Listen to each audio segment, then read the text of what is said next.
Clear आ रहा है?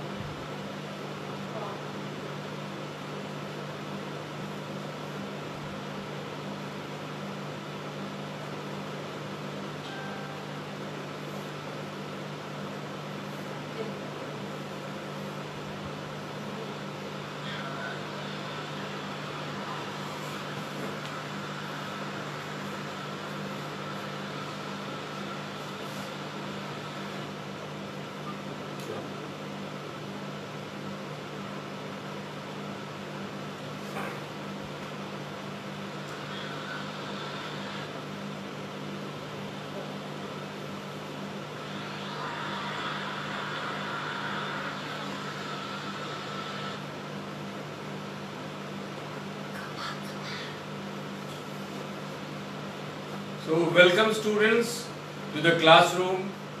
KSIS Academy welcomes you all to the session on BPSC Mains.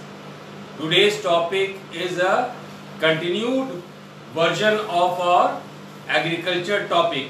We'll see a different topic today, that is agriculture roadmap in Bihar. आज का शीर्षक कृषि road map है। ये mains के तहत जो कृषि शीर्षक पे हम लोग चर्चा कर रहे हैं, उसी चर्चा को हम लोग आगे बढ़ाते हुए आज कृषि रोड मैप पे चलेंगे। So today's topic is agriculture road map.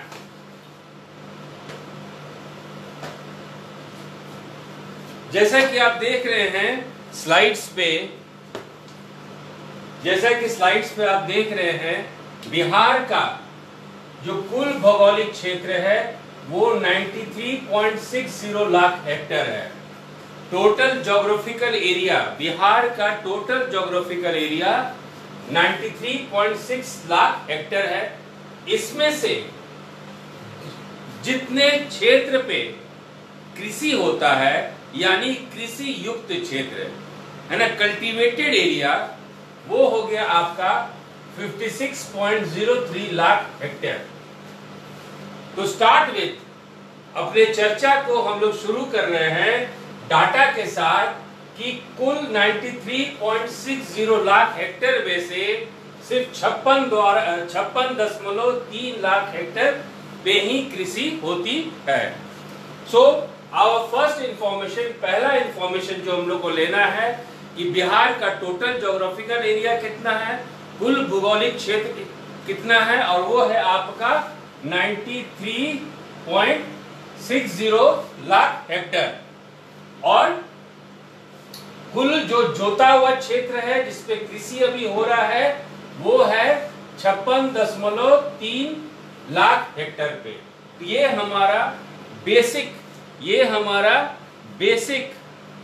हमारा बेसिक डाटा है जिससे कि आज का हम लोग डिस्कशन जो है चालू करेंगे, राइट?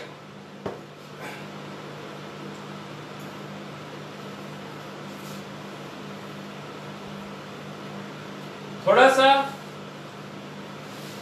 भौगोलिक भी दृष्टिकोण अपनाते हैं हम लोग, बिहार की स्थिति को देखते हैं और हम लोग ये जानने की कोशिश करेंगे कि बिहार में जो कृषि हो रहा है पारंपरिक रूप से, जो ट्रेडिशनल जो आपके यहाँ बिहार में एग्रीकल्चर है उसका बेसिस क्या है, किस आधार पे यहाँ पे कृषि होती है।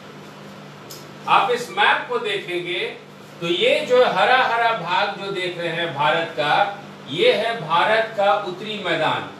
These are the northern plains of India.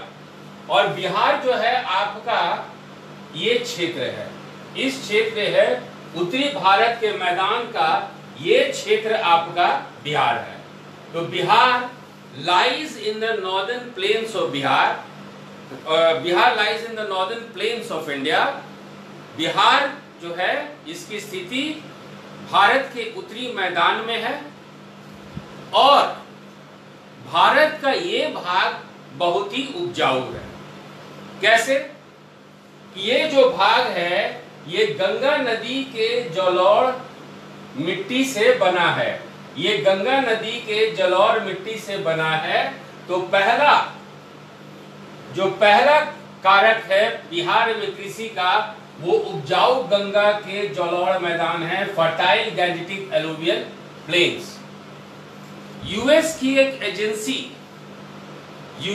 एक एजेंसी का सर्वे है कि वर्ल्ड का गंगा यमुना द्वार, यानी जिस भाग में हम लोग रह रहे हैं वो विश्व का सबसे फर्टाइल एरिया है, सबसे ज्यादा उपजाऊ भूमि विश्व का वही क्षेत्र है जहां पे हम लोग रह रहे हैं, यानी कि बिहार। तो बिहार का जलोढ़ मिट्टी एक बहुत बड़ा कारक है कि यहाँ पे कृषि क्षेत्र के विकास की काफी संभावना बढ़ जाती है। दूसरा जो कारक है वो है आपका एबंडेंट वाटर रिसोर्स, वो है आपका प्रचुर मात्रा में जल संसाधन। यहाँ पे जो जल संसाधन है वो बहुत ही प्रचुर मात्रा में है। You have abundant water supply, खास करके ग्राउंड वाटर रिसोर्स, खास करके भूमिगत जल स्रोत ये देख रहे हैं। खास करके ये भूमिगत जो बारिश हो रहा है या किसी और कारण से भूमि के नीचे जो जल है वो बिहार के लिए एक बहुत ही महत्वपूर्ण कारक है जिससे कि आपके यहाँ कृषि होता है। तो यदि हम लोग बात करें कि पारंपरिक रूप से ट्रेडिशनली बिहार में कृषि क्यों होता है, तो उसका पहला कारण है अलूवियल प्लेन्स ऑफ गंगा की जलोढ़ मिट्टी। और दूसरा कारण है प्रचुर मात्रा में जल, खास करके भूमि जल, abundant water supply, specially ground water. ठीक है, क्लियर है स्टूडेंट्स? दिखाई दे रहा है, स्लाइड्स दिखाई दे रहा है स्टूडेंट्स? स्लाइड्स दिखाई दे रहा है?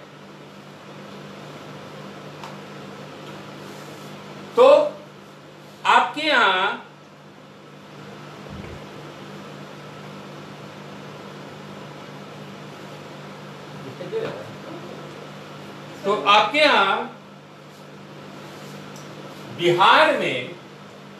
बिहार में पारंपरिक कृषि का दो मुख्य कारण है।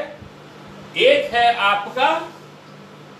है आपका फर्टाइल गैंजेटिक एलुवियल प्लेन्स, उपजाऊ गंगा के जलोढ़ मैदान, और दूसरा है एबंडेंट वाटर रिसोर्स, प्रचुर मात्रा में जल संसाधन, खास करके आपका भूमि जल संसाधन या भू जल संसाधन या ग्राउंड वाटर रिसोर्स। अब हम लोग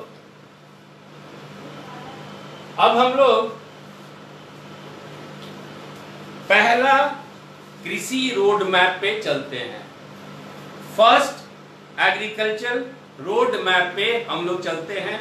अब हमारी चर्चा जो होगी वो कृषि रोड मैप पे होगी। तो पहला एग्रीकल्चर रोड मैप आपके यहाँ बिहार में 2008 से लेके 2012 तक चला था। तो फर्स्ट कृषि रोड मैप 2008 से लेके 2012 तक ये चला था। अब इस कृषि रोड मैप की लक्ष्य क्या था?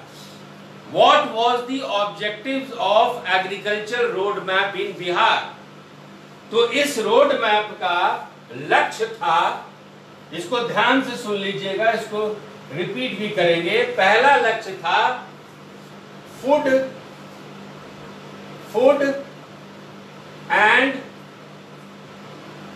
Nutritional security, food and nutritional security, इसको यदि हिंदी में कहें तो खाद्य और पोषण सुरक्षा, खाद्य और पोषण सुरक्षा। तो पहला लक्ष्य आपके यहां कृषि रोड मैप का फूड एंड न्यूट्रिशनल सिक्योरिटी था, खाद्य और पोषण सुरक्षा। दूसरा लक्ष्य था किसानों की आय में वृद्धि, increase in the income of farmers. जो दूसरा आपके यहां लक्ष्य था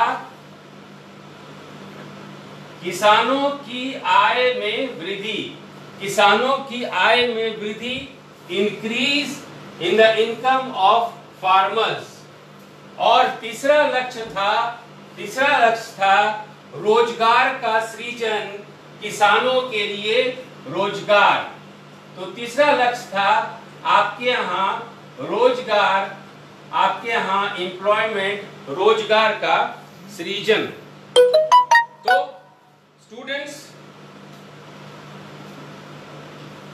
तो स्टूडेंट्स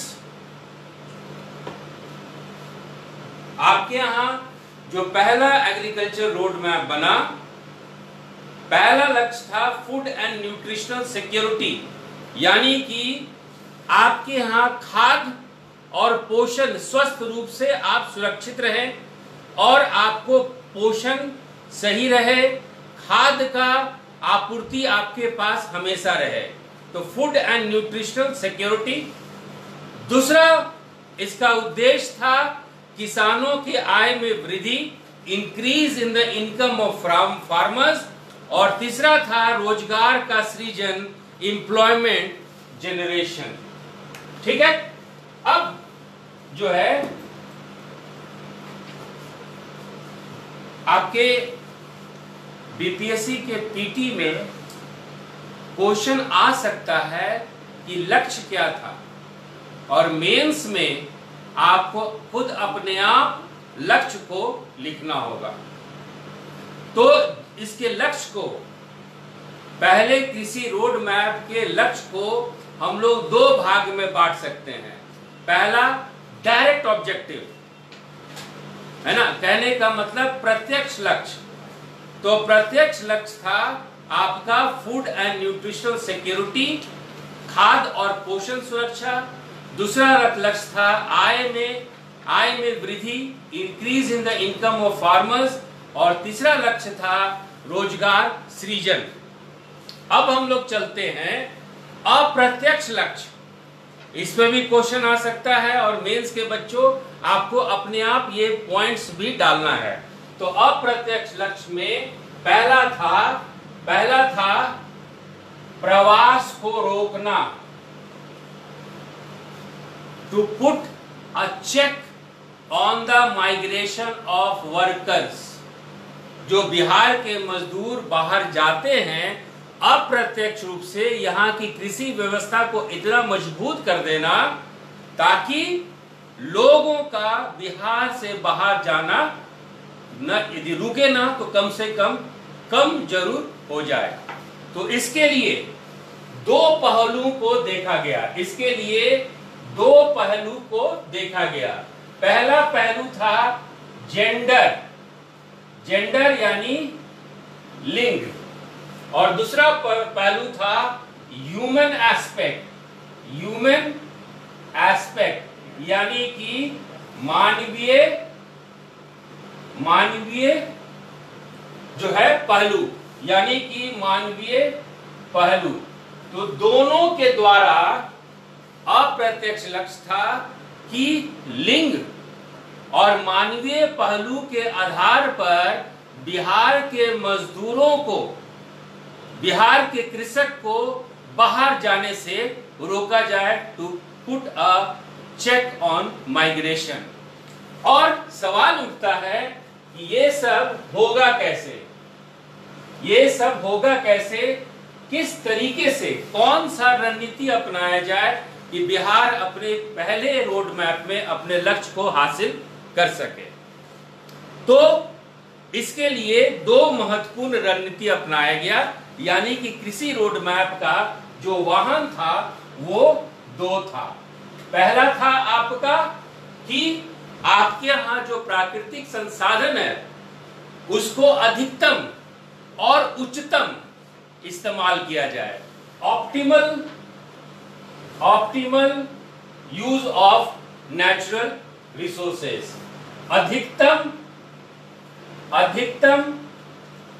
और उच्चतम प्राकृतिक संसाधनों का उपयोग। लेकिन इसका उपयोग ऐसा ना हो कि अगली पीढ़ी के लिए ये संसाधन खत्म हो जाए।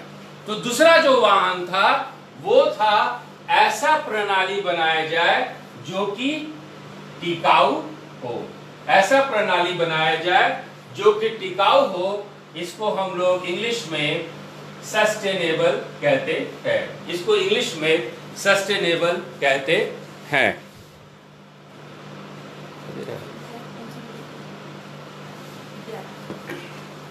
है ना, दिखाई दे रहा स्टूडेंट्स? तो एक बार हम लोग जो पढ़े उसको रिपीट कर लेते हैं कि आपके यहां जो लक्ष्य था, आपके यहां जो पहला कृषि रोडमैप का लक्ष्य था जो कि 2008 से 12 तक चलाया गया, इसका पहला लक्ष्य था फूड एंड न्यूट्रिशनल सिक्योरिटी, यानी खाद्य और पोषण सुरक्षा। दूसरा लक्ष्य था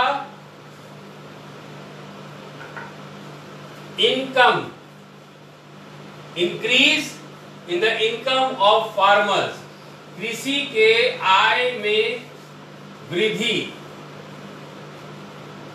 और तीसरा लक्ष्य था आपका रोजगार का सृजन, एम्प्लॉयमेंट जनरेशन। ठीक है, क्लियर है बोर्ड पे?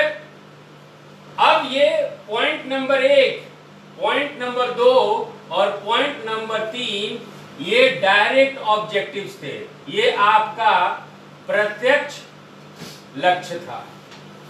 अप्रत्यक्ष लक्ष्य क्या था? अप्रत्यक्ष लक्ष्य इनडायरेक्ट ऑब्जेक्टिव क्या था? इनडायरेक्ट ऑब्जेक्टिव था कि मजदूरों के प्रवास को रोकना, मजदूरों के प्रवास को, माइग्रेशन को रोकना। आप मजदूरों के प्रवास को, माइग्रेशन को कैसे रोकेंगे? तो लिंग के लिए, जेंडर के लिए सही उपाय करना, मानवीय पहलुओं को जांचना, ह्यूमन वैल्यूज, है ना, जेंडर एंड ह्यूमन वैल्यूज को हम लोग को देखना था। तो लिंग और मानवीय पहलू के आधार पर आप अप्रत्यक्ष अपने लक्ष्य को आप हासिल करेंगे। अब ये सारे लक्ष्य को कौन से वाहन, कौन सा रणनीति आपका कैसा होगा? तो रणनीति होगा कि हमारे पास जो प्राकृतिक संसाधन है, बिहार में जो प्राकृतिक संसाधन है, जो नेचुरल रिसोर्स है, उसको आप जो है अधिकतम, उच्चतम, ऑप्टिमल यूज करें। तो पहला रणनीति था कि जो भी आपके यहाँ नेचुरल रिसोर्स है, जो भी आपके यहाँ प्राकृतिक संसाधन है, उसको उच्चतम और अधिकतम इस्तेमाल करें। लेकिन साथ में ये भी देखना था कि आपके यहाँ जो कृषि संबंधित उत्पादन प्रणाली बन रहा है, जो आपका एग्रीकल्चर प्रोडक्शन सिस्टम बन रहा है, वो सस्टेनेबल हो, वो आपका टिकाऊ हो। तो सबसे इंपॉर्टेंट इसमें सस्टेनेबल सिस्टम की भी बात की गई है। टिकाऊ उत्पादन प्रणाली, सस्टेनेबल सिस्टम, ये सब जो है शब्द को आप लोग इस्तेमाल जरूर करेंगे। तो बोर्ड पे सब दिखाई दे रहा है साफ साफ? स्टूडेंट्स, बोर्ड पे सब सिखाई दे रहा है? हाँ students, are you in a position to see clearly on the board? Board में सब कुछ साफ साफ दिखाई दे रहा है स्टूडेंट्स? तो चलिए हम लोग नेक्स्ट स्लाइड्स पे चलते हैं, हम लोग दूसरे स्लाइड्स पे चलते हैं, आगे अपने डिस्कशन को बढ़ाते हैं। और यहां पे अब हम लोग ये देखते हैं कि हमारा जो आपका जो कृषि रोड मैप है, आपका एग्रीकल्चर रोड मैप है, उसका एक और काम था जो हम लोग कल इंद्रधनुष क्रांति पढ़े थे, जो हम लोग कल रेनबो रेवोल्यूशन पढ़े थे, उसके लिए एक उत्प्रेरक का काम करना, उसके लिए एक एजेंट का काम करना, उसके लिए एक एंजाइम का काम करना, तो ये भी हम लोग देखते हैं। तो आपका रेनबो रेवोल्यूशन, यदि कल के डिस्कशन को, पहले के डिस्कशन को यदि आप देखें तो आपका रेनबो रेवोल्यूशन क्या है? रेनबो रेवोल्यूशन एक इंटीग्रेटेड, एक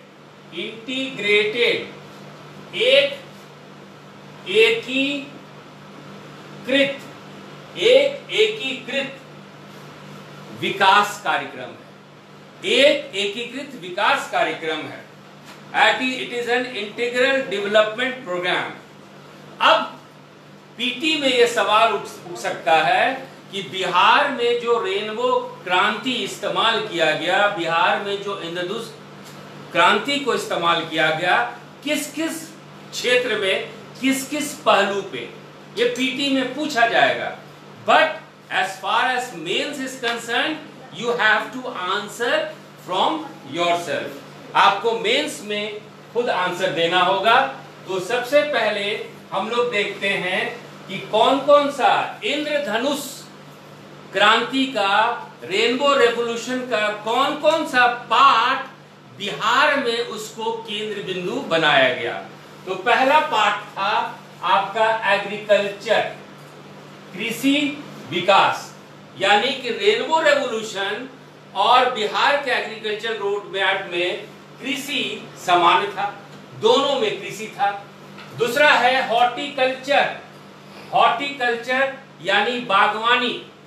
और मेंस के स्टूडेंट, आप अपने सीपीयू से, आप अपने दिमाग से ये बागवानी शब्द हटा दें, क्योंकि जो नया शब्द आया है, जो सरकारी शब्द आया है, वो है आपका औद, वो है आपका औद यानी की, वो है आपका औद यानी की, ठीक है।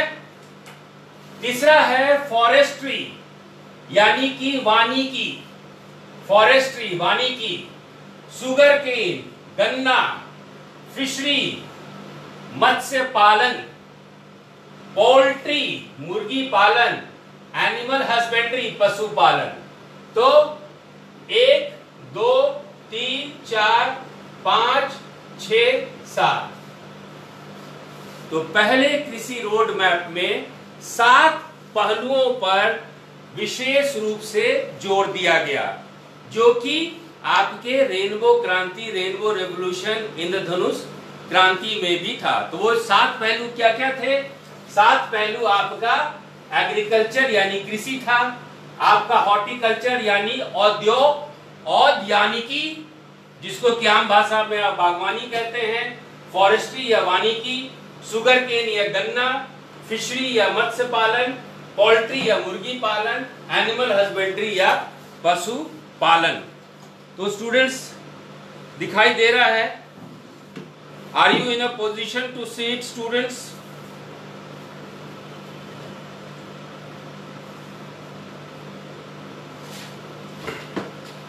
बिहार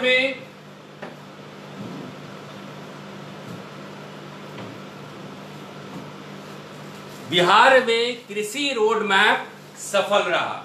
बिहार में पहला कृषि रोड मैप बहुत ही सफल रहा, क्योंकि बिहार को कृषि में कृषि कर्मण अवार्ड मिला। बिहार रिसीव्ड कृषि कर्मण award in the year 2012, for the year 2012। ये देखिए 2011 और 12 के कारण, पहला कृषि रोड मैप के कारण बिहार को 2011-12 के वित्तीय वर्ष के लिए कृषि कर्मण अवार्ड मिला। और ये कृषि कर्मण अवार्ड किसको मिला, किस लिए मिला? तो चावल के उत्पादन के लिए। हम लोग इसके डिटेल्स में आगे देखेंगे कि चावल के उत्पादन के लिए जो बहुत ही ज्यादा अधिकतम उत्पादन हुआ, उत्पादकता भी बढ़ी, both for production and productivity, Bihar receive the कृषि कर्मण award in 2012 and this shows the success of first agricultural road map in Bihar. Bihar में चावल का रिकॉर्ड उत्पादन हुआ और वो था आपका 81 lakh metric tonne, 81 lakh metric tonne चावल का उत्पादन 2011 और 12 में हुआ है। तो पहले कृषि रोड मैप की सफलता बिहार को कृषि कर्मण अवार्ड के आधार पे हम लोग देख सकते हैं।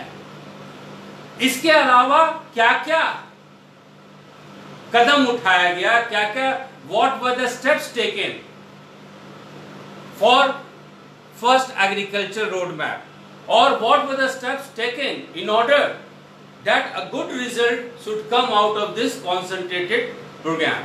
तो दूसरा जो पहला जो इसमें कदम उठाया गया है वो था सीड सेक्टर, वो था आपका बीज के प्रयोग पे। तो बीज के प्रयोग पे जो है इसका पहला ये था। दूसरा कदम जो उठाया गया है एग्रीकल्चर एक्सटेंशन, कृषि विस्तार, एग्रीकल्चर एक्सटेंशन, कृषि विस्तार। तो ये एक शब्द आता है कृषि विस्तार, कृषि विस्तार, एग्रीकल्चर एक्सटेंशन। ये शब्द क्या है? नए कृषि तकनीक, नए बीज का इस्तेमाल, कृषि में नए तकनीक का इस्तेमाल, ये जो नया तरीका है कृषि करने का, किसानों को जागरूक करना, किसानों को कौशल युक्त बनाना, इसी को हम लोग कृषि विस्तार कहते हैं। इंग्लिश में बोलते हैं agriculture extension. Agriculture extension is to enrich the farmers with know-how of advanced technical knowledge, knowledge about advanced and quality seeds, knowledge about advanced techniques in agriculture, knowledge about or equipping the farmers with the requisite skills to use advanced technology in agriculture. So all these are known as agriculture extensions या कृषि विस्तार।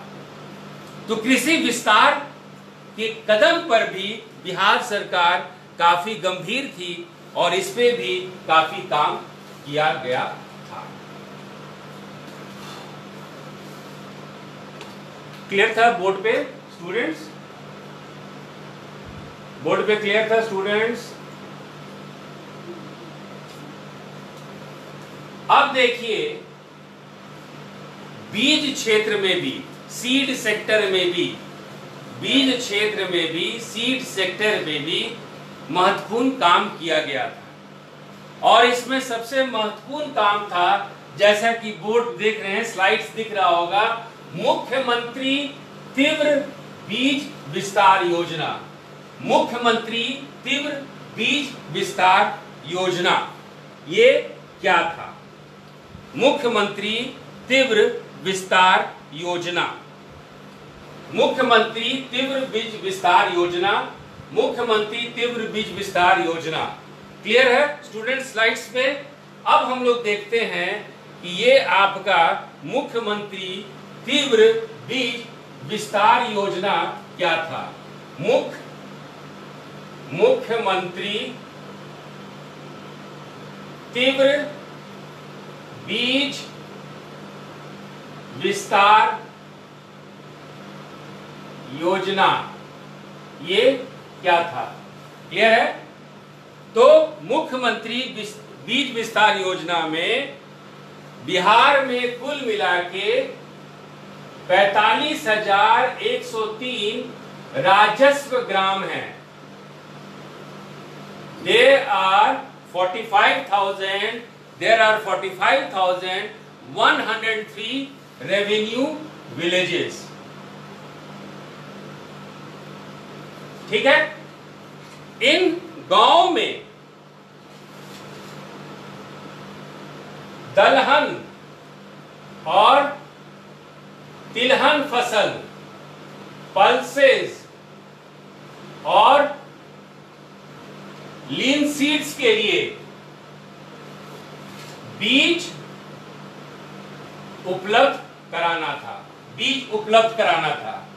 बिहार सरकार क्या की कि दलहन और तिलहन फसल का बीज को, दलहन और तिलहन फसल के बीज को खुद जो है राज्य के स्तर पे उसका उत्पादन किया गया और इस बीज को आधे मूल्य पे, आधे दाम पे, आधे मूल्य पे, हाफ प्राइस पे किसानों को दिया गया।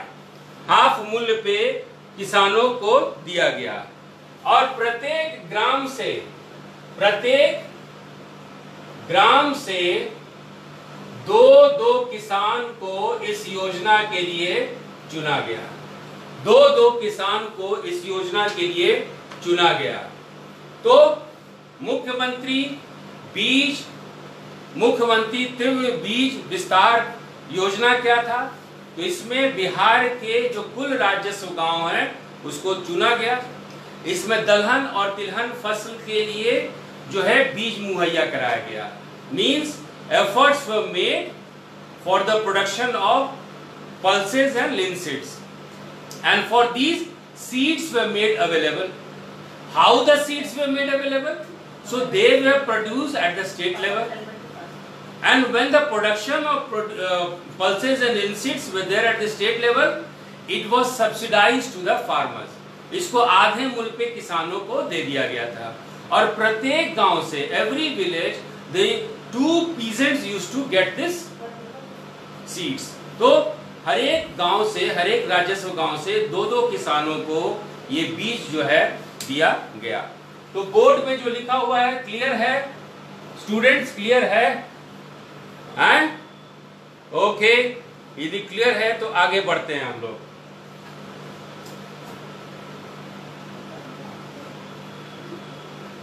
तो अभी तक हम लोग देखे स्टूडेंट्स कि एग्रीकल्चर एक्सटेंशन, कृषि विस्तार, बीज, और अगला रणनीति हम लोग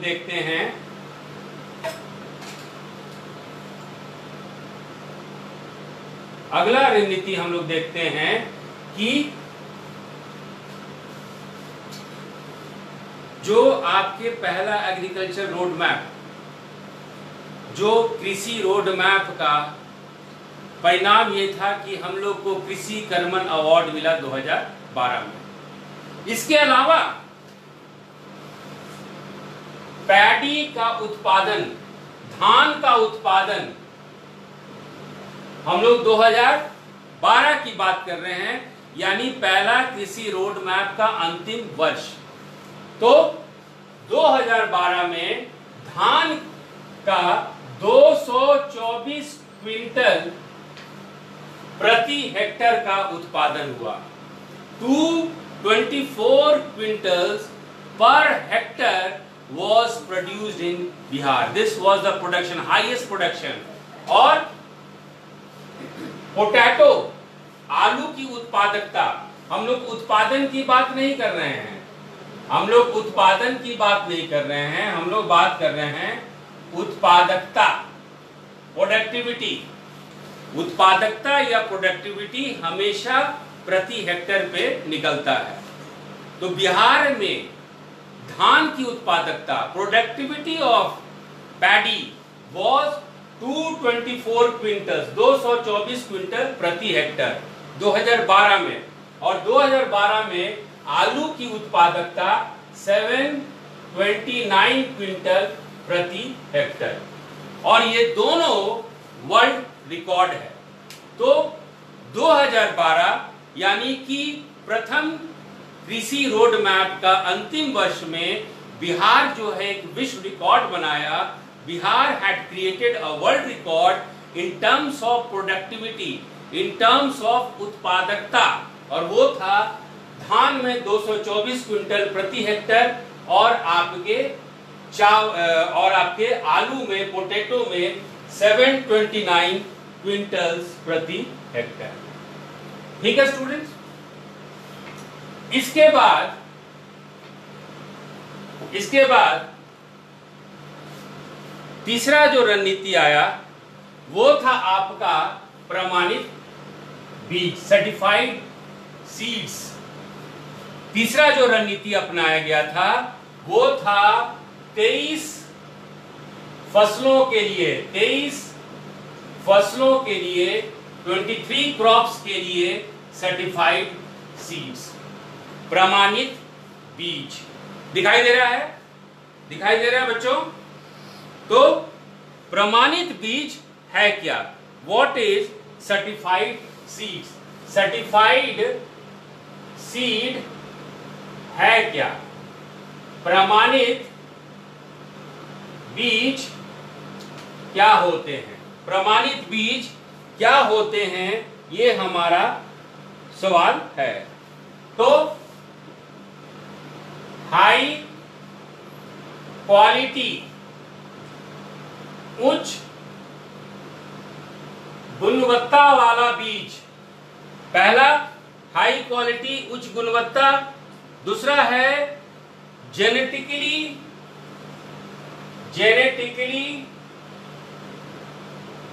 pure seeds, genetically pure seeds, आनुवांशिक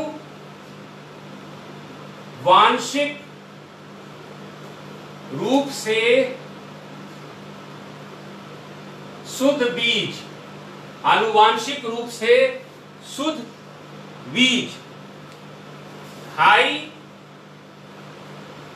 जर्मिनेशन, उच्च अंकुरन, और हाई एनर्जी, उच्च शक्ति। कहने का मतलब है प्रमाणित बीज वो बीज होते हैं जिनकी उच्च गुणवत्ता होती है, जो आनुवांशिक रूप से शुद्ध होते हैं। आनुवांशिक रूप से शुद्ध का मतलब है कि उसमें बीमारी, क्षतिग्रस्त होने की संभावना बहुत कम होती है। तीसरा उच्च अंकुरन, बहुत जल्दी वो अंकुरित हो जाएंगे, बहुत जल्दी उसमें फसल आ जाएगा। और चौथा उच्च शक्ति, हाई एनर्जी। तो certified seeds are those seeds with high quantity, genetically pure seeds, high germination and high energy. तो स्टूडेंट्स, जो तीसरी रणनीति पहली आपके कृषि रोड में अपनाई गई वो था आपका सर्टिफाइड सीड्स। 23 फसलों के लिए जो है सर्टिफाइड सीड्स जो है किसानों को मुहैया कराया गया। प्रमाणित बीज जो है 23 फसलों के लिए किसानों को ये मुहैया कराया गया। Right students. अब अगला है श्री खेती। जो चौथा रणनीति है वो है आपका श्री खेती।